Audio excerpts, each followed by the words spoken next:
And it's just a huge honor for me today to be podcast interviewing Dr. Kevin Coughlin, all the way from Longmeadow, Massachusetts, which is about 80 miles west of Boston. He is an expert on the business of dentistry, growing his practices from 1 to 14 during his career. He learned what works and what doesn't. And he knows that once you get it right, it's not a great leap to replicate that success over and over again. Today, in addition to his work as an actual dentist, Dr. Coughlin coaches, consults, and speaks to dentists across the country on how to build the practice of their dreams based on proven processes and procedures. We met probably, 2 decades ago at the Maddow Brothers TBSC? We sure did, Howard. You were impressive then, and you're still impressive. You're too kind. So, there's a lot of kids. I'll tell you the truth. I mean, we both have, you have 3 kids, I have 4. Mine are 22, 24, 26, 28. Your 3 are from 21 to 29? 21? Correct. A lot of these kids, Kevin, they're coming out of school and saying, man, did I mess up? Was dentistry good 30 years ago when Howard and Kevin got out of school? I just walked out with $350,000 of student loans, and there's corporate dentistry and PPOs, and did they mess up? I don't think they did. I do think they need to position themselves. I do think they have to take the time and effort to understand basic business principles. But like so many of us in the healthcare, since the 8th grade, you're taking science courses, calculus courses, biochemistry, organic chemistry, and quite honestly, the day you graduate, you're in a small business and you're not prepared. And my lecturing, my association with dental schools have indicated consistently that these new graduates need some basic fundamental business background. And I was happy to hear in 2015, 2016, for the 60 or so dental schools in the United States, they now are mandated to keep their accreditation to provide between 18 and 22 hours of practice management. So somebody like myself or yourself can go into that school and provide some of the fundamentals, the breakdowns. Is it better to lease? Is it better to own? What to look for in your first career or first job? And the list goes on. And I think that's a step in the right direction. Well, a lot of them wonder, when you and I were little, all the pharmacists owned their own place, just like dentists do today. And now all the pharmacists work for Walgreens and CVS and all those. Do you think that's the way dentistry is going with all the MSOs and DSOs? My personal opinion is it's based on personality, drive, and commitment. Somebody like yourself, I don't think you'll ever be happy working for someone else. You're an entrepreneur, and you beat to your own drum. So my personal experience over 34 years in this business, in this profession, is that your personality falls into basically 3 categories, which I narrow down to 2. You've got somebody with a disposition and personality that wants to be the boss, the owner, the decision maker, the achiever, the believer. And you have another group that quite honestly is quite happy having other people make the decision, and their focus is more on the clinical aspect. And I don't really know until they're later on in their life, they wake up at age 60, 65 and go, why did I let someone else make all these decisions and find myself in this particular position? But my personal opinion is it's based on your personality and how you look at things and what kind of life you really want. Personally, I don't like anybody telling me what to do or how to do it, and never have. That's because you're half Irish and half Italian. It could be. They tell me that a lot. Well, do you think these millennials born after 1980 are different than the boomers? I mean, on back to your personality, do you think when we got out of school, all the boomers wanted to be their own boss, owner, decision maker, achiever, believer, and now millennials are different? Or do you think the personality traits of a primate called Homo sapien hasn't changed? I read a book that made a tremendous influence. It was called Clogs to Clogs in 3 Generations. And basically, if you look at our profession of health care, I believe we're similar to a family. That first generation breaks their fanny. They work hard, they build. They're interested in building and creating something. That second generation sort of reaps that harvest. And then that third generation just sort of flounders along. And then that last generation better start all over again because all the wealth was dispensated and lost. And I see that in most professions, but I believe right now we're seeing this work-life balance, whatever the hell that really means, with people actually trying to say they want more time, better quality of life, et cetera, et cetera. I'm not poo-pooing it. It's just something that I don't particularly believe that much in. But I do think there are demographics working in our profession. My wife was a stay-at-home wife. She raised those kids and is the direct result of those kids probably being great kids. And I worked my tail off and still work it off. Today, with the 20 or so associates that I have in my organization and literally thousands of associates I've dealt with over the last 34 years, there's generally two incomes. The acronym DINK, double income, no kids. And the issue there is that drive for perhaps a little more financial freedom may not be as great with two incomes coming in, but I'll always go back to my same thought and concept. Your personality, your background, your genetic makeup guides you one way or the other. And I think whether you're a millennial or an old-timer like myself, that drive will push you in one direction or another. And my goal is not to dictate what's right or wrong, but give you information and data so you can make the decision for yourself. But yeah, I love that what you said on clogs to clogs. And as far as the work-life balance goes, I've always said I'm going to cut down and be able to spend more time with my four boys. And they say, no, Dad, no, don't keep working. Leave us alone. They tell me I'm supposed to work 12 hours a day, 7 days a week. You talk a lot on your podcast. By the way, how many podcasts have you done now? I think we're approaching about 65. And tell us your journey. How did you get into the podcast? Well, I to be perfectly honest with you, I'm not a real techie guy. I'm a more in-the-face kind of person.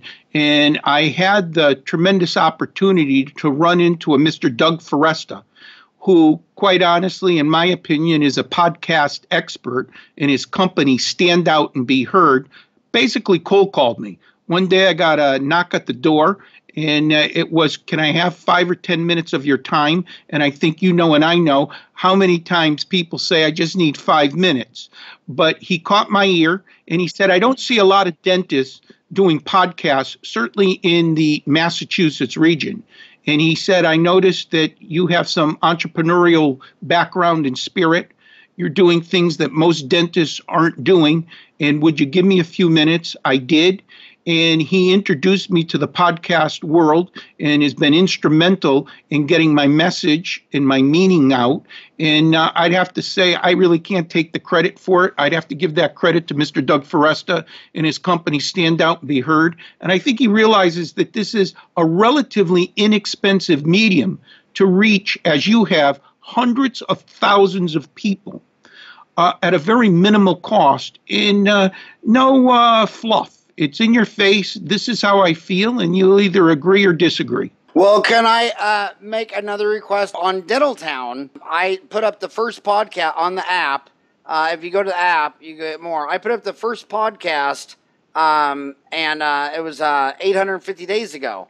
And I've talked some of these guys that posting their podcast on Dentaltown. It's free. You put it on iTunes for free, but you can put it on Dentaltown for free because they get in their car, they got an hour commute, they look at those podcasts, they say, I'm tired of listening to Howard, what else is going on? And every single person and dentist that put their show, started posting it on Dentaltown, their exploded, their views exploded. Look at this guy, he says, how to open a dental office. He has 679,350 views.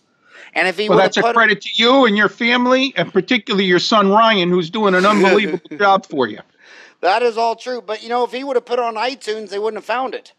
Correct. Have your guy Doug put those shows on Dentaltown, and 250,000 dentists around the world will find it for free. Be the best damn marketing you ever heard. And the reason I want them to find it is because I've listened to your podcast, and you're an amazing dude. Well, thanks. Thanks for the compliment. And if it's not downloaded by tomorrow morning, Mr. Forresta and I are going to have some words. All okay? right, Thank man. you for the invite. That is awesome. But in all seriousness, probably 25% of our audience, they're still in dental school. Some of your podcasts, you talk a lot about the difference between MSOs, DSOs. They don't even know what that means. Can you go back to the beginning, explain the difference between an MSO, a DSO, and talk about that? To them, it's just alphabet soup. Well, the first thing I would tell the listeners is, by definition, a DSO, or dental service organization, or dental support organization, is generally owned and managed by dentists. That doesn't make it good or bad, but their strategy, short and long term, is generally different. An MSO, for managed service organization or managed support organization, is basically associated with this third entity. That third entity is an equity partner, a venture capital group. And to me, what's important for the listeners, because a large group of new graduates are moving towards that MSO because these companies have that work-life balance promise. They have processes and procedures in place, and that dentist who may lack some business acumen really just has to show up, go to work, and do what they're comfortable with, rather than hire or fire, look at insurance contracts, understand the marketing and business plan. So the MSO, to me, when I talk to groups large and small, is understand that the MSO, the equity, is another person in the pocket. They are taking part of the profit. They're not doing this out of the goodness of their heart. And generally, their strategic plan is between 3 and 7 years. So, the little guy gets beat up by a bigger guy, and that bigger guy gets beat up by a bigger guy. And you can either learn, as I say, compete with them, fight them, or work side by side with them. And again, as an educator, a lecturer, my opinion is give you the information and data. If you put it in my face and ask me what I think, I'll tell you. But what's right for Kevin Coughlin may not be right for Howard or Doug or John or Mary. So the basic difference is the managed service organization is going to have outside money, where your 401k, my 401k, my pension plan, your pension plan, and others have invested in these companies. And some of them are open, meaning they're invested on the public market, and some are closed. And the people during these transactions and sales can get EBITDA of 8, 10, 12, even 15 times EBITDA. And for those millennials, EBITDA stands for interest before taxes, depreciation, and amortization. And basically, my experience is MSOs really look at one thing. What's your EBITDA? And for those young men and women, or new graduates, I should say, that aren't necessarily always young, you need to understand that I could calculate EBITDA one way, Howard could calculate EBITDA another way, and when you're dealing sometimes with sharks, people who really understand business, you better make sure you're both on the same page of calculating EBITDA, because your EBITDA is $1,000 and you're thinking you're going to get 10 times. Okay, so you got 10 grand. And company B has calculated your EBITDA at 500 and you're only getting 5 grand. And I think the insecurity, the lack of understanding of basic business principles. So in a whole, MSOs got another entity. They're supported by outside interests that could be good, could be bad. But what I would tell those young graduates, if you think it's the greatest MSO in the world, you think they got the best structure, the best processes and procedures, understand that in 3 to 7 years, it will probably have been merged, gobbled up, or changed in some shape or form that could be better, but it also could be worse. And you need to know to ask questions. And perhaps a little later on in this podcast, these new graduates need to know the specific questions to ask before they sign that employment agreement or service agreement, so they go in with their eyes wide open. You said DSO stands for Dental Services Organization or Dental Support, and MSO stands for Managed services organization or managed support? What is the technical? Is it support or services? Well, depending on who you read, whether you go for the Health Policy Institute, personally, I don't care. To me, the initials, what's important is one is backed by financial men and women. They're in the business to turn a profit, and they want to turn that profit in the shortest time possible for their benefit and their shareholder benefits. And that's critical. I think they want to change the title to support because they realize the legality. If you were to do a SWOT analysis, strengths, weaknesses, opportunities, and threats, one of the threats and weaknesses with these support organizations from a legal standpoint is many states won't allow a managed service organization to own and control a dental office.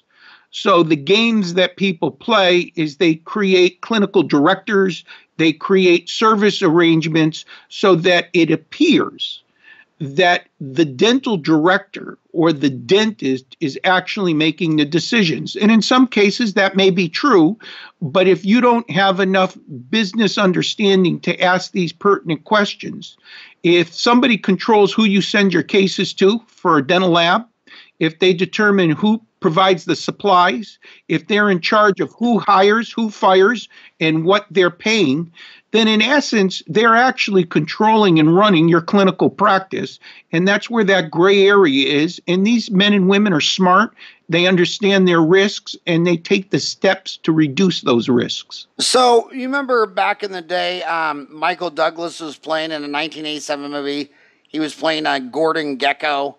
Greed is good. Greed is good. Greed, for lack of a better word, is good. He went on to make the point that greed is a clean drive that captures the essence of the evolutionary spirit. Do you think these VCs or Wall Street's Gordon Gekko, do you think greed is good, or do you think that dental offices legally should only be allowed to be owned by a dentist?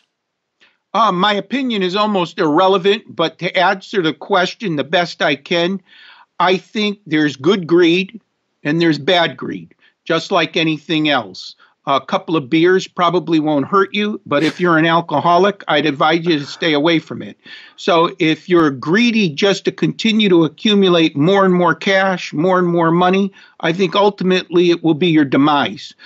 Capitalism, I think, is still the best system out there. I think data has proved that out, but like any system, it can be gamed and it can be manipulated to be bad. So I would say to you, there's some phenomenal managed service organizations that I've met and dealt with, and there are individuals in those groups that, quite honestly, I have very little respect for, and I don't really think they have the interest of our profession and our patients at heart. But that's true of the solo practitioner, too. We've been around for over 3 decades, and there are some phenomenal solo practitioners in small groups, and there are others that I would say are less than phenomenal. So it's like any group. So in my eyes, I think greed is good if it's used in the right way. It creates innovation. It creates competition. It forces you to get up and do better. And if you don't, you're going to come in second place. Well, very, very well said. I posted, there's a picture on Dental Town today of a root canal that's, I mean, it's just horrendous. I mean, he didn't even make it halfway down the canals. And people always, they always throw rocks in glass houses. And there's so many people knocking some of these DSOs, MSOs, and it's like, well, look at associate turnover. I mean, people are saying, man, some of these big DSOs, their average dentist doesn't even stay a year, and a good one, they stay 2 years. And I'm like, okay, well, 80% of associates work for baby boomer dental offices, and they have the same turnover rate. And then when you leave dentistry and you go to Apple and Google and Facebook and eBay, where they're supposed to have the fun beanbag chairs and foosball and all the snacks and all that, their average millennial only stays 2 years. So I guess you can always find data to support what you want to believe, but associate millennial turnover is high everywhere, because maybe I'm working at Google and they treat me so well and I love everybody, but I'm really kind of bored with what I've been programming on for 2 years, and somebody from Facebook or eBay or Twitter just contacted me, and it's a different platform and a new technology, and it's all about me, and I want to go there and learn this different deal. So you've had a lot of associates for 34 years. You said you have 20 working for you right now. What are your thoughts about associates in general? Turnover. Well, you may have to edit this out, but we're roughly the same age. When I graduated Tufts School of Dental Medicine in 1983, there were, I believe, 6 females in my graduating class. Today, close to 60% of the graduates are females. So this isn't a sexist comment. It's just my data, the reflection of the data, and my personal feelings. The data that I shared with the American Women's Dental Association indicates that only about 4 to 6% of the female dentists actually own their dental practice. The majority are associates. In my opinion, that's a huge advantage to, quote, corporate dentistry. In most cases, you can't have 1,000 partners. You need employees because those employees are driving your platform and your business. And right now, at least at this point in time, that influx of female dentists seem to be working towards the corporate advantage. The other data that at least I was able to find and share is it says on average, a female dentist works between 9 and 11 hours less per week. That's neither good nor bad. It's not a push or a kick to the female profession. I think we both know that there are many female dentists that I've come across that are far better than I'll ever be. And there are some that aren't that good. It's true of men and women. But the dynamics of it are, if you have a workforce that is not putting in 40 or 50 hours, but putting in 20 or 30 hours, it changes the situation. You can't open a full-time office if you're only there 20 to 25 hours a week. So you have to bring in associates, and you have to augment that overhead and also provide better service by expanding your hours. And I think the corporate entities understand this very, very well, and in many cases may appeal to a large segment of that population now graduating. Man, yeah. When I talk to CEOs of corporate dentistry that have, there's 35 of them, I think, that have 50 or more locations. They tell me 2/3 of all their associates are women. Yeah. And again, to me, the emphasis is I'm not here to offend. I'm just here to share the data and information. And I'm sure we can find female dentists that are working 100 hours per week and they own their practice and are enormously successful. But on average, that appears to be the trend right now. And the reasons for it aren't necessarily that important to me. I just know from an MSO, DSO corporate standpoint, that probably is an advantage to those organizations. Well, you said it earlier. You said DINK, double income, no kid. If you're the breadwinner and your stay-at-home spouse has 3 to 4 children like me and you, that's a complete different high amount of hunger and need and drive and ambition and motivation to feed your family. But if you're a female dentist, 3 out of 10 times your husband's a dentist, and the other 7 out of 10 times they're a professional with a great income. So if you and your spouse are each making 6 figures, well, of course you can work 9 to 11 hours a week less because you don't have to. I mean, I know this is politically incorrect to say, but to 2 crazy men talking to each other, I mean, how many dental corporate CEOs have told me, you give me a Mormon kid who had 2 kids in dental school, $500,000 in student loans, he'll work 12 hours a day, 6 days a week, and smile. But you give me a dental associate whose dad paid for his dental school, he's single, he has no debt, he wants to leave at 5 o'clock because he wants to go buy fancy drinks at the bar with umbrellas in them and go dancing with the girls. I mean, it's just a completely different mindset.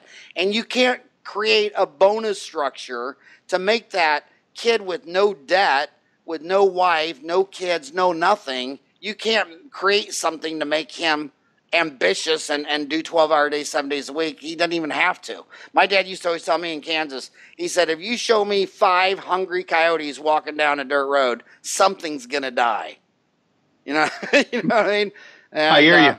You talk about the missing link for young dentists, understanding the business of dentistry. If someone was listening to you right now, I mean, and so their school's gonna, you talk about now they have to take 18 to 22 hours in school and the business. How else would you recommend them to fortify their missing link, understanding the business of dentistry? Are there books? Are there courses? There's your podcast. What do you recommend to these guys? Well, I think joining a communication link like Dental Townie, it's a start in the right direction. How do you communicate? I would tell these new graduates, when you're interviewing, when you're going through the correct process and procedures for a job, really what you should be looking for is a mentor. So if you're interested in doing dental implants, orthodontics, pediatrics, hospital dentistry, sedation dentistry, whatever the case may be, and that dentist doesn't have the supplies in their cabinet, doesn't have the equipment and tools, you're never going to learn how to do it.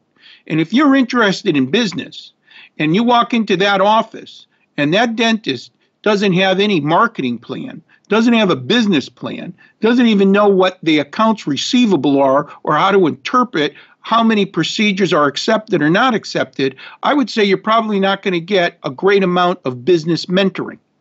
Again, from my standpoint, these young graduates fall into two broad categories. One group just simply wants a job, make money, and wants no stress, no headaches. They want to close the door at between 3 and 4 and enjoy their life. And I'm not here to say good or bad. It's a free country. That other group, probably more of your personality and mine, are going, you know what? I want to make it. I want to do it. It's in your gene pool. It's just a drive, a determination, whether it came from your parents, whether it came from your background, a combination of both. I just know that the example that you just gave, I can tell you I'm not hiring that associate because it's the wrong fit for me and my business. How many offices do you have now? 14. Holy moly. That is amazing. How do you have time to lecture? By the way, if my homies go to your website, it's Ascent, ASCENT. Then what is that called? Dash hyphen dental hyphen solutions. So Ascent dental solutions.com. What are they going to find on your website, Ascent dental solutions.com? Pretty much whatever they want. I've broken our dental profession down into 3 broad categories. There's that group of dentists getting ready to graduate or recently graduating, and they just need help deciphering where they should practice, how they get that first job to make sure they don't get screwed. They want to make sure they got a service agreement. They fully understand the restrictive covenant. They understand the bells and whistles, the perks. They understand whether they're on call, and they fully understand what their accounts receivable are going to end up when they leave. It's just basic business principles. The second group is that group of dentists that came out like gangbusters. They've generally been practicing 8 to 20 years, and they get up every day and they go, why the hell am I not financially better off?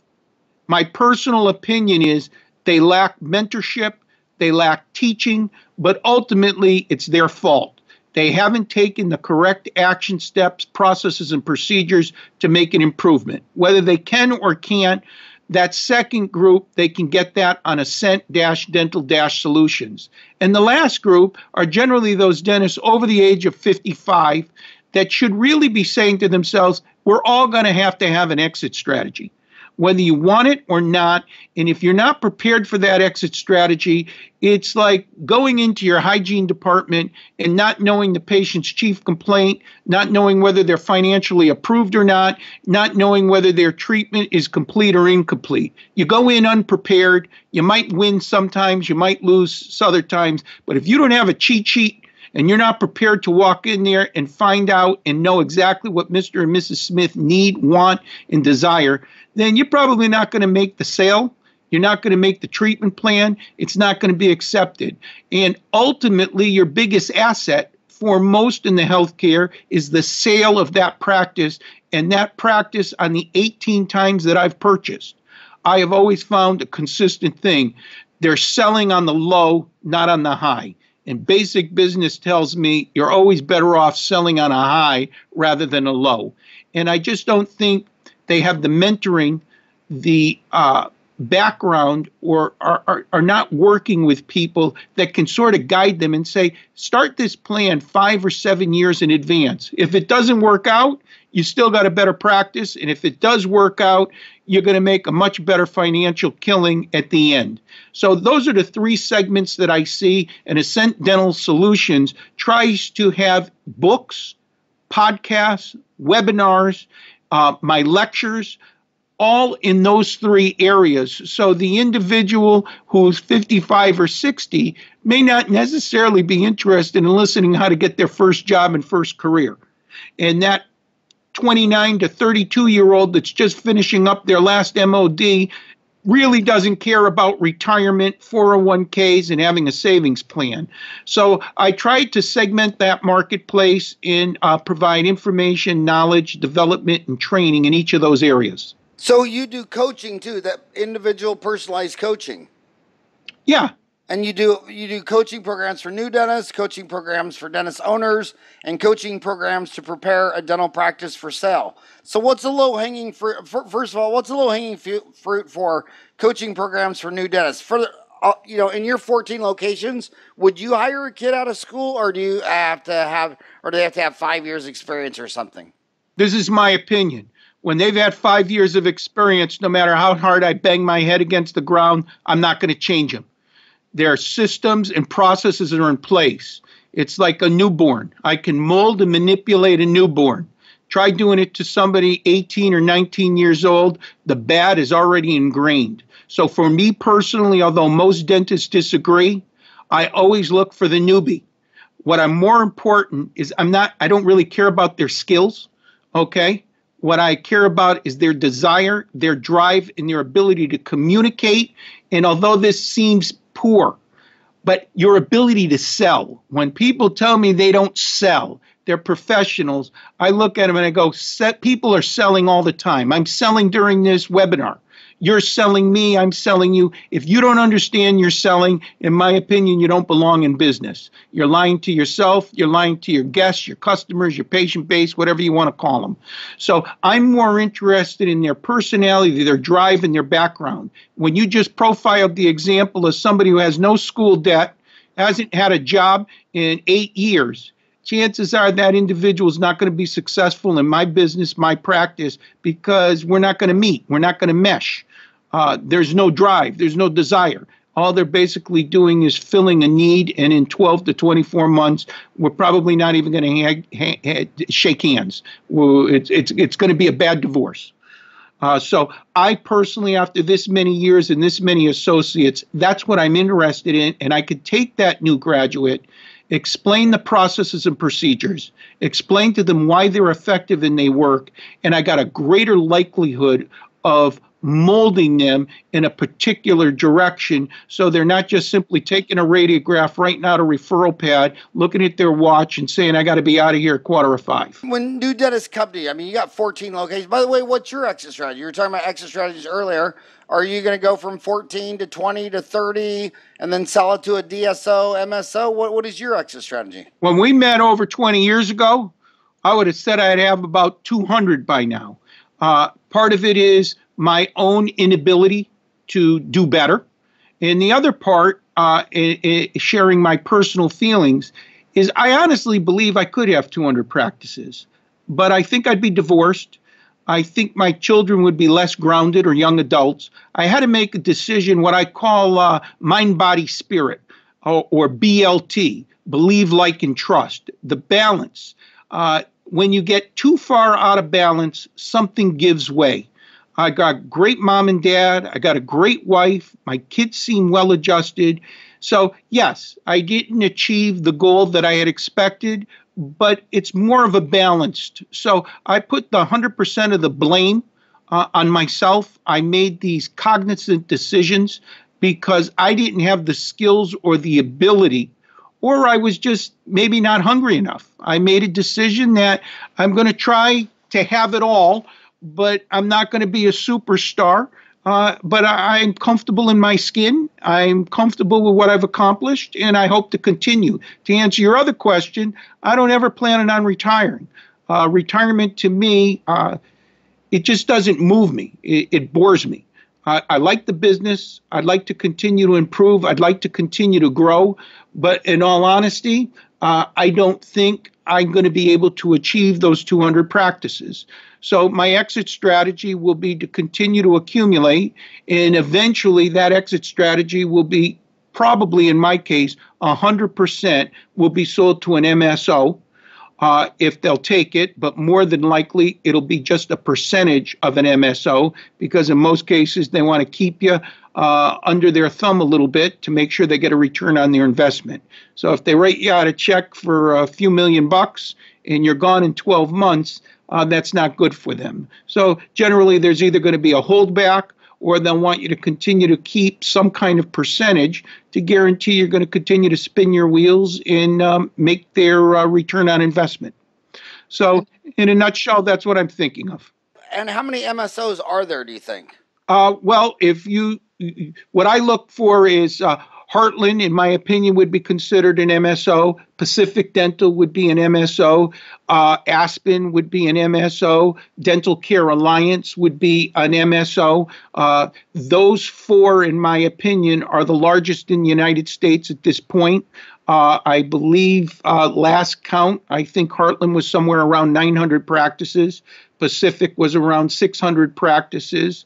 DCA is around 280, 290 practices. And I believe you're going to see a consolidation in those areas. I believe East Coast and West Coast will eventually merge, and the central part may fight the battle. But eventually it's like Home Depot, Lowe's, as you mentioned, the pharmacists. There's a CVS, there's a Walgreens, there's a Walmart. You're either big and strong or you're going to get gobbled up.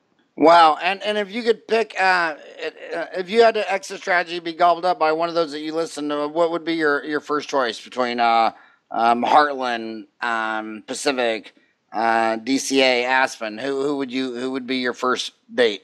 Well, it's a great question, and if most of the listeners are younger and not practicing, there's basically two schools of thought out here in these equity groups or dental managed service organizations. One group, like a Heartland, you 100% know that your company name, your brand, is going to be Heartland, and the patients or guests that walk into your practice know 100% they're walking into Aspen or Heartland. There's another strategy out there that they're going to allow you to keep your business name. The community and the patient base believe you're still this relatively small mom and pop, but they're not going to try to change your identity, at least not in the beginning. And there's no right or wrong. I think the corporate entities have two different philosophies. I think from a business strategic standpoint, ultimately to get the best return for their investors, you have to have the infrastructure. And I believe ultimately the best strategy from an investment standpoint will be a Heartland, an Aspen, a Pacific, where it's one name. That customer or patient understands exactly what they're getting because it's easier to sell. The infrastructure set up. There's no guesswork. I could be wrong on that, but I don't think I am. Well, the top four distributors in America are Walmart, Costco, Kroger, and Amazon. And of those four, Kroger, when they do an M&A, like when they buy Dillon's grocery stores in Kansas, they leave it named Dillon's. Out here in Arizona, they bought Fry's, they leave it Fry's. So there's several ways to skin a cat. Another thing about you, one of the rarest things about you, I think you're the only dentist that was ever born who isn't screaming against mid-level practitioners. I mean, on Dental Town, you would think mid-level practitioners were the children of Satan and Lucifer. You don't see it that way, do you? No, not at all. Never have. The way I look at it is... How does it feel to be the only guy that doesn't believe that? In my opinion, doesn't even faze me. Actually, I probably feel good. I'm a contrarian by nature. But the bottom line is, these people who complain, their complaints could be legitimate, but no one has a problem hiring a dental assistant. No one has a problem hiring dental hygienists. Why wouldn't you want to expand the duty delegate out more care and more service, and improve your bottom line. So I look at it as an asset, and quite honestly, I don't run from competition. Competition makes you better. So if that mid-level practitioner has the training, the qualifications, and the skills, let me tell you something. There's plenty of dental assistants in my 34 years that have been with me. I'd let them fix my teeth any day of the week. They have the skills, they have the bedside manner, and they have the background. And I believe out of pure necessity, you will see this continue to expand regardless of what the profession feels or wants, because there's a need and it makes business sense. Man, competition does make an industry better. Like I look at corporate. I mean, these dentists complain, oh, corporate's going to ruin dentistry. It's like, dude, you leave Thursday at 5 and you don't even answer your phone till Monday at 8. You really think America should not have a dentist Friday and Saturday, Sunday waiting for your lazy ass to crawl up Monday morning? And then when you finally get in Monday morning and they call you, you can't even get them in till Tuesday or Wednesday? I mean, Howard, I average about 968 new patients a month for the last 5 to 6 years out of the 14 practices. And the number one reason is the dentist either couldn't get in, couldn't get the patient in, and quite honestly, based on my research and background, I don't even think the dentist realizes that. It's that front desk reception area, that patient scheduling coordinator, whatever the hell correct political term you want to give them.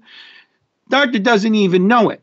So my personal opinion is when you call that telephone number, you should come down immediately. If you can't come down immediately, come down when you can.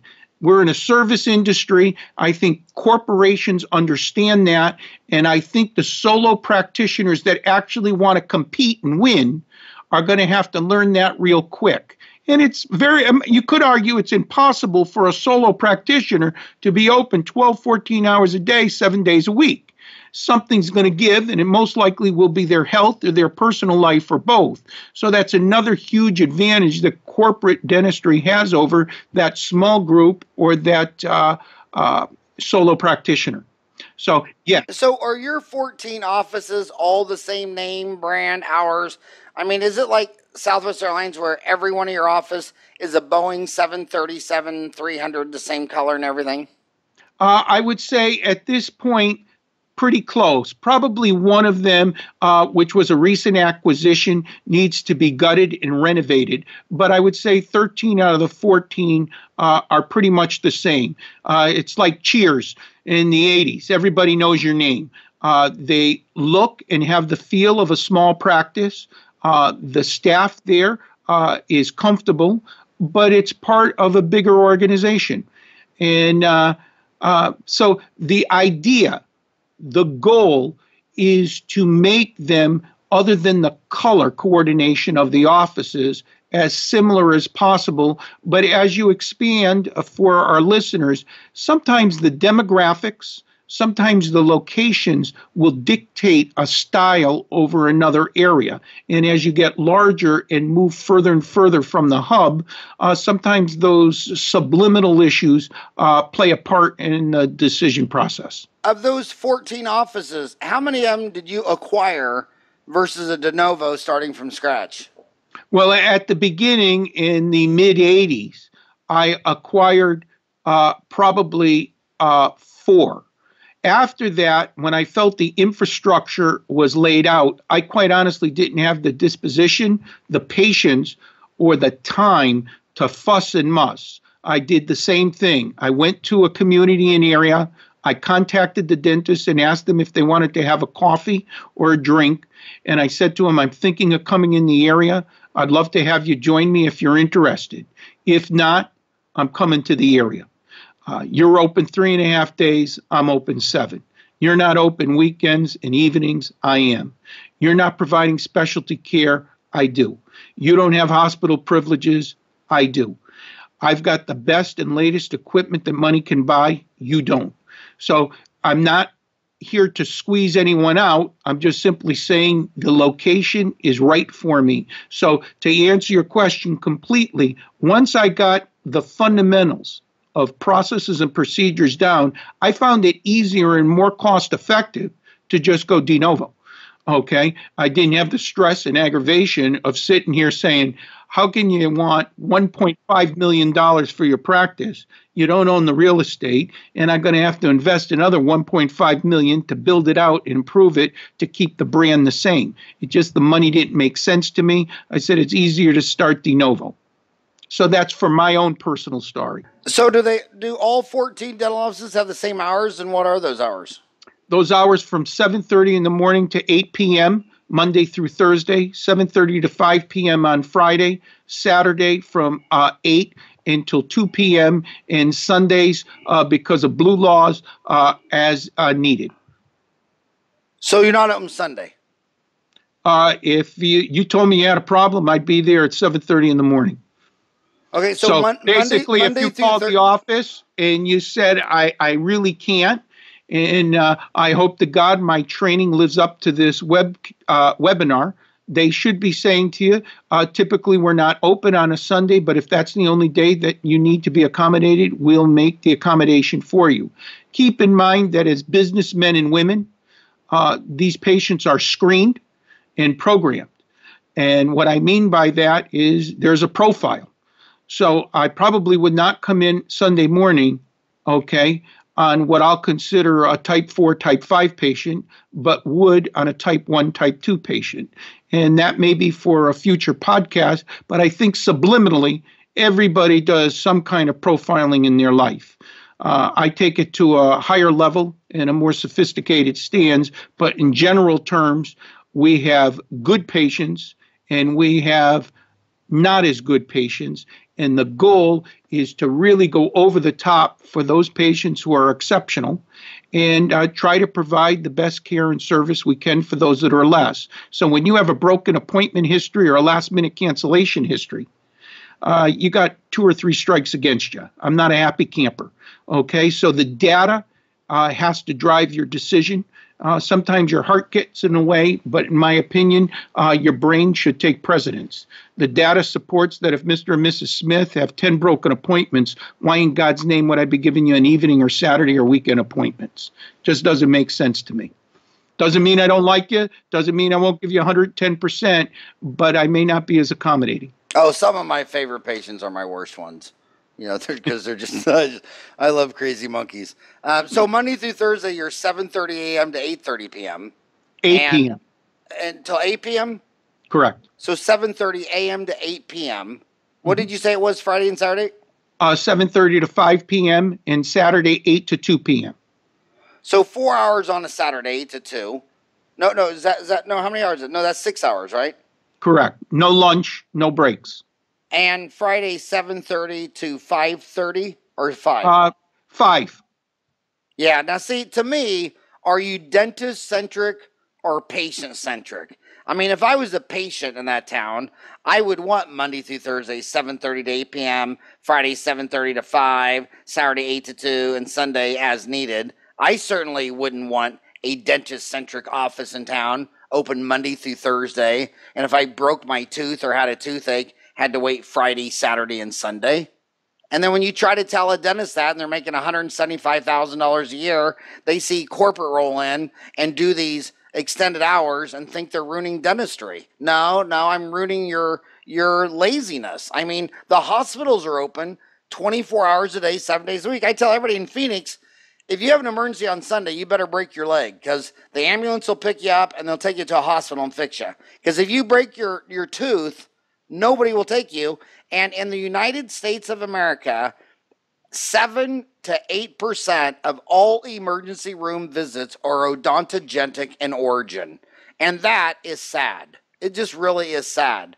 Because they go to when you emergency think how sad it is, 99% of the time the problem isn't resolved. They're getting a prescription for Percocet, oxycodone, Tylenol with codeine, some Motrin, and say, see your dentist on Monday if you can get an appointment. They're not extracting teeth in most of the emergency wards. I'm on staff at 4 hospitals here, and I've never seen it in my 34 years. They'll call someone like me. I'm on call once a month, once every other month. And 2 of the hospitals are set up for dental care. And on occasion, I will actually do the treatment there. But for the vast majority, they're not dentally, the physicians aren't trained. The equipment isn't there. So, they identify the problem as odontogenic in nature. And really, unless you have an airway problem, you're given a prescription and said follow up on Monday because they're not open. So do these 14 locations participate in PPOs? Yes. As I said, what I call the 1, 2, 3, 4, and 5. Again, based on my demographics, my personal situation, which may not be appropriate for anyone. My job is to keep that revenue rolling in, keep that business growing, but you have to control it. It's like anything else. So if you allow a PPO to be 100% of your practice, then suffer the consequences and the problems that are associated with it. But in our particular area, and based on my own research, those are the insurance programs that are selling to small, medium, and large businesses because the HR departments find them less expensive to purchase. So what they're mostly interested in, and I am generalizing, is they want to be able to offer their employees a dental insurance program. I don't know if they're necessarily that interested in how good the program is. They just want to say there's a dental benefit. And if all they're selling are these type 5 type plans, then that's what people are buying. And if you want to get in there, so to my key, I would tell those new graduates, look for the procedures in those plans that aren't covered. Most of the time, TMD is not covered. Most of the time, IV sedation is not covered. Most of the time, orthodontics over the age of 18 or 25 isn't covered. And there's a way to improve your financial bottom line. And again, I look at this website, this webinar, as a business webinar. I'm not here and I don't want to be judged as a clinician that's always interested in money. I've probably taken as many or more continuing education courses than almost any listener you can imagine. But this, to me, is about business. And you have to understand the business and make business decisions. And then you have to monitor, look at the feedback, and you may have to curb back. But it's based on what's going on in your particular area. So, yes, I take it, but I control it. And what about a hygienist? A lot of dentists listening right now are saying, hygienists in my town get $40 an hour, and the PPO pays $55 for a cleaning, and I got 65% overhead. How do you pay a hygienist $40 an hour for a $55 cleaning? Do your hygienists get $40, and do they get an hour to do a prophy, or do you have expanded function where they work 2 rooms with an assistant?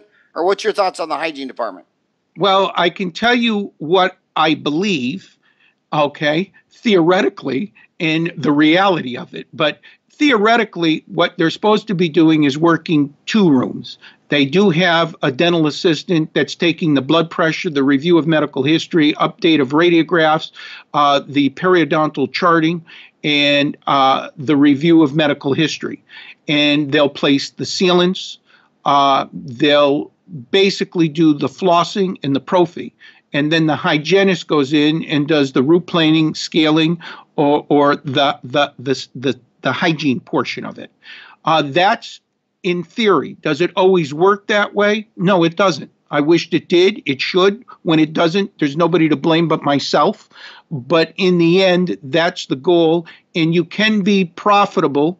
But again, if your schedule is booked, in my opinion, with more than 10 to 15% of these PPOs, then I think that system is a failure. You're spinning your wheels going nowhere. So you either make a determination that you're going to give 10 or 15-minute appointments and try to do a volume gain, or you're going to lose money.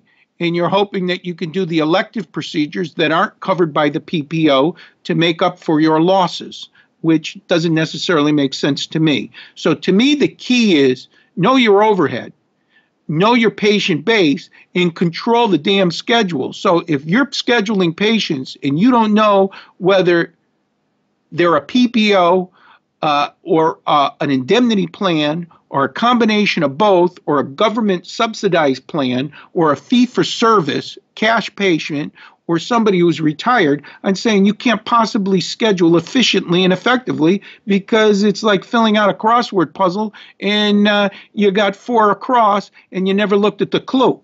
You just put in 4 letters and hope to God it works. So I'm a big believer in before you put someone in the schedule, you better know for what and what potential revenue can be generated. And you can't do that accurately if you don't know their insurance plans. On your 14 locations, do demographics matter? Are they all in big city, urban, Boston, or are they all rural? They're mostly rural and suburbia. Most of the towns have a population of between 18 and 25,000.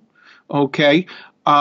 I am near downtown Springfield, Massachusetts.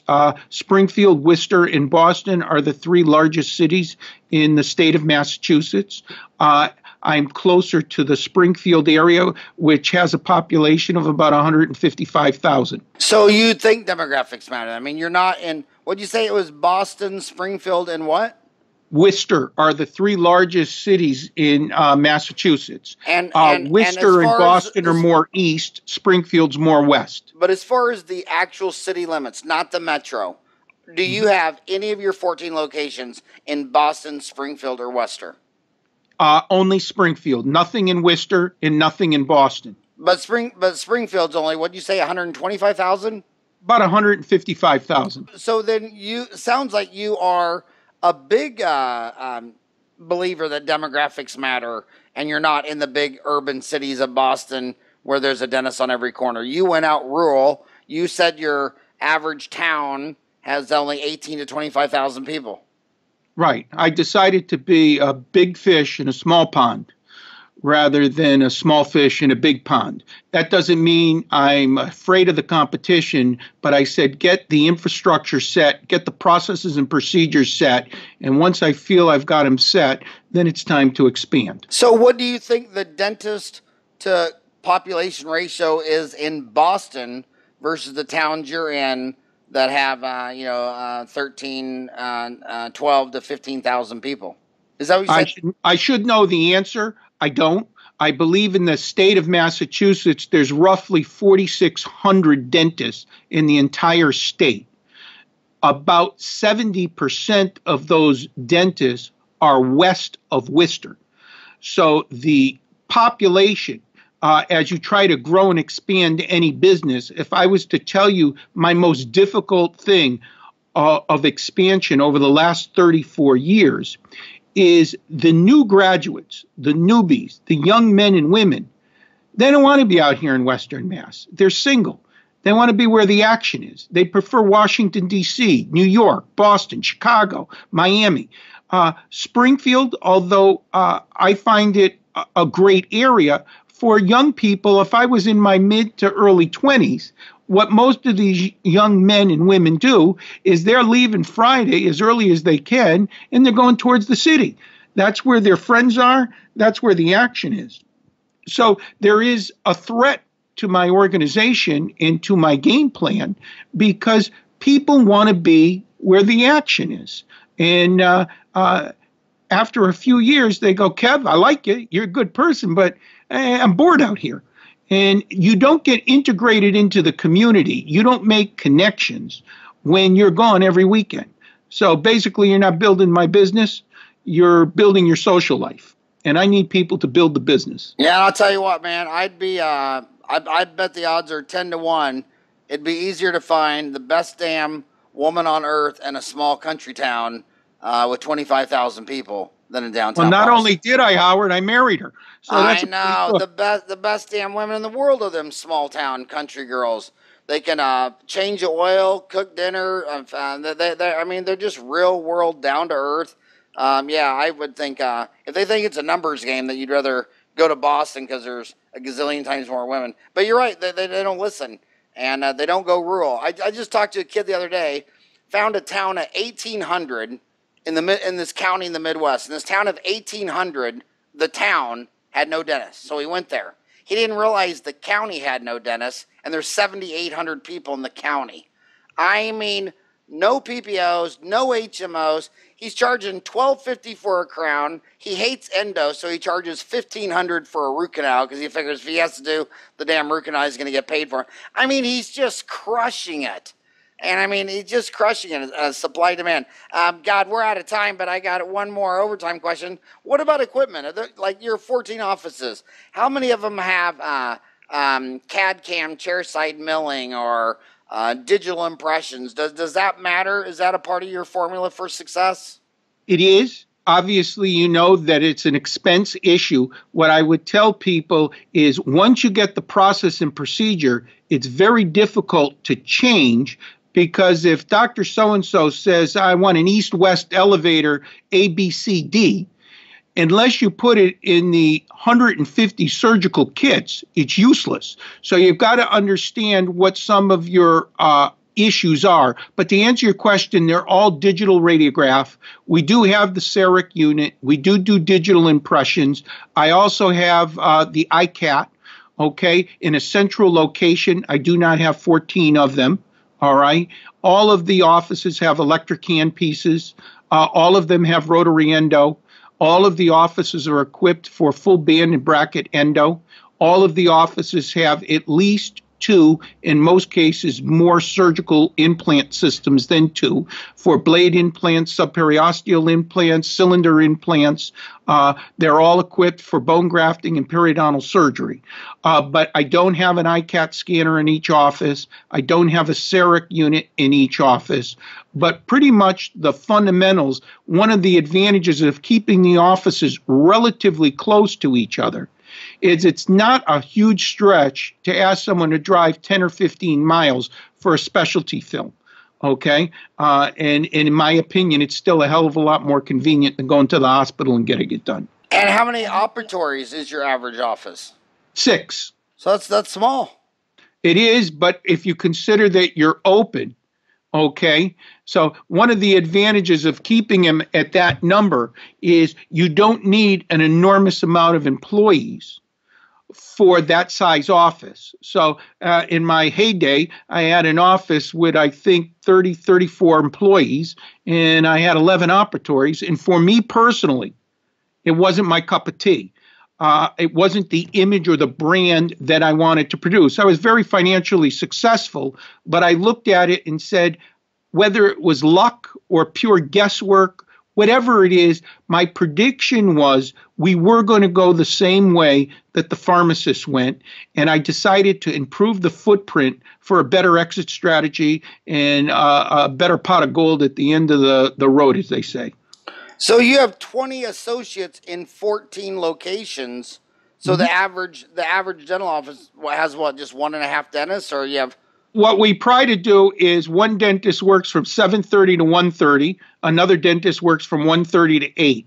I find that when you have more than 2 dentists in a practice at a time, there's a lot of talking and not a lot being done. So my preference is, particularly with associates, and for the listeners, don't take this the wrong way, but when they're in one practice only, it got a gun to my head.